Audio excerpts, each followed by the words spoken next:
সুপ্রিয় সুধীমণ্ডলী, আসসালামু আলাইকুম। কথা বলছি অধ্যাপক doctor Mohammad Jamal Abul Naser, general laparoscopic ও লেজার প্রক্টোলজি সার্জন। বর্তমানে কর্মরত আছি এনাম মেডিকেল কলেজ হাসপাতালে। সুপ্রিয় সুধীমণ্ডলী, বেশ কয়েক সপ্তাহ ধরে চলছিল তীব্র গরমে কিছুটা স্বস্তি এনে দিয়েছে বৃষ্টি সারা দেশে। এখন সারা দেশে হচ্ছে কালবৈশাখী, ঝড়, মুষলধারে বৃষ্টি এবং সেই সাথে প্রচন্ড বজ্রপাত। এই বজ্রপাত অনেক সময় বিপর্যয়ের কারণ হয়ে দাঁড়ায়।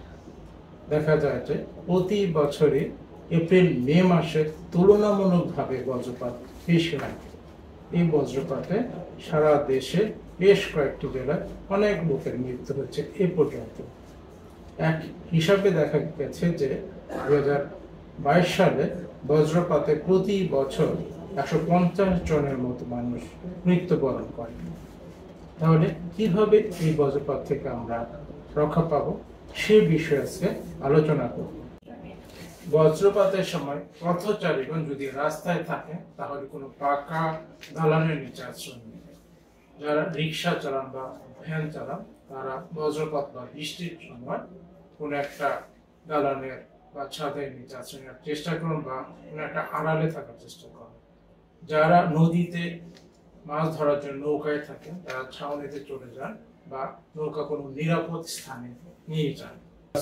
উঁচু গাছপালা এবং বিদ্যুতের খুঁটি বা লাইন থেকে দূরে থাকুন। জানালা থেকে দূরে থাকুন এবং ঘরের জানালা বন্ধ রাখুন। জানালা গ্রিলে কখনো হাত দেবেন না। বজ্রপাতের সময় বাড়ির গ্রিল বা সিঁড়ি, হাতুড়ি ধাতব যদি হয় সেখানে হাত দিবেন না। কোনো ধাতব পদার্থে হাত দিবেন না। বজ্রপাতের সময় বৈদ্যুতিক সংযোগযুক্ত যত যন্ত্রপাতি এগুলো স্পর্শ করবেন না। এদের বৈদ্যুতিক সংযোগ বিচ্ছিন্ন। প্রচন্ড বজ্রপাতের সময় যদি গাড়িতে থাকেন তাহলে গাড়ি চালানো বন্ধ করে যে কোনো একটা পাকা ছাদের নিচে অথবা কোনো একটা গ্যারেজে আশ্রয় নিন এবং বজ্রপাতের সময় গাড়ি ক্লাসে হাঁটুন। বজ্রপাতের সময় পারতপক্ষে রাস্তায় বের হবেন না, কারণ রাস্তায় অনেক সময় বৈদ্যুতিক তার ছিঁড়ে আপনার গায়ে লাগতে পারে অথবা পানিতে পড়তে পারে, যে পানিতে বিদ্যুৎ সঞ্চালন হতে পারে এবং আপনি বিদ্যুৎ স্পর্শ হতে পারে। সুতরাং সাবধানে থাকুন। বজ্রপাতের সময় খালি পায়ে বের হবেন না অথবা খোলা জুতা ব্যবহার করবেন না। যদি একান্ত বাইরে যেতেই হয় বৃষ্টির মধ্যে তাহলে অবশ্যই পা ঢেকে থাকে এরকম জুতা পরে বাইরে বের হবে। বজ্রপাতের সময় রাস্তায় চলাচলের সময় অবশ্যই সতর্ক থাকবেন। যেদিক দিয়ে বজ্রপাতের সম্ভাবনা বেশি থাকে বা প্রবণতা বেশি হয় সেই দিক দিয়ে চলাফেরা করবেন।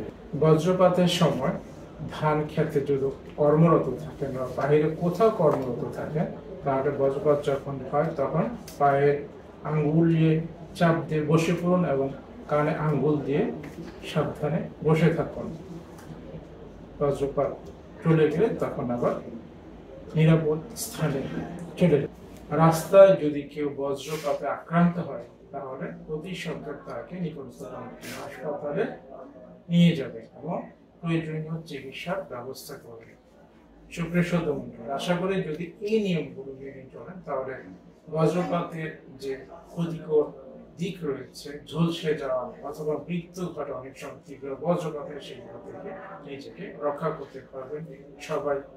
সবাইকে অনুরোধ করছি এই বৃষ্টির সময়, ঝড় হওয়ার সময়, কালবৈশাখীর সময় একটু সাবধানে চলাফেরা করুন। এই নিয়মগুলো মেনে চলুন, সুরক্ষিত থাকবেন।